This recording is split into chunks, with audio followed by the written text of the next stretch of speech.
QR कोडच्या माध्यमातून नागरिकांनी स्वयंस्फूर्तीने जनगणना करावी, उपमहापौरांचे आवाहन।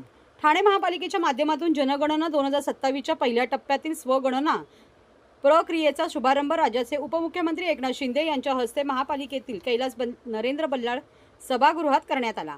आज महापौर शर्मिला पिंपळकर व उपमहापौर कृष्णा पाटील यांनी स्वतः स्वगणना केली।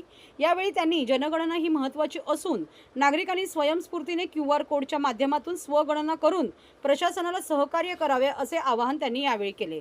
जनगणनेबाबत जनजागृती करण्यासाठी केंद्र सरकारने मॅस्कोट तयार केले असून प्रतिकात्मक स्त्री व पुरुष यांचे कटआउट तयार करून त्यांना विकास व प्रगती अशी नावे दिली आहे। घरोघरी जनगणनेसाठी येणाऱ्या प्रगणकांना नागरिकांनी सहकार्य करून आपली अचूक माहिती द्यावी। ती माहिती गोपनीय ठेवली जाणार असल्याचे आयुक्त सौरभराव यांनी नमूद केले। आपले सरकार राज्यातील प्रत्येक व्यक्तीचा विकास आणि कल्याणासाठी पूर्णपणे कटिबद्ध आहे।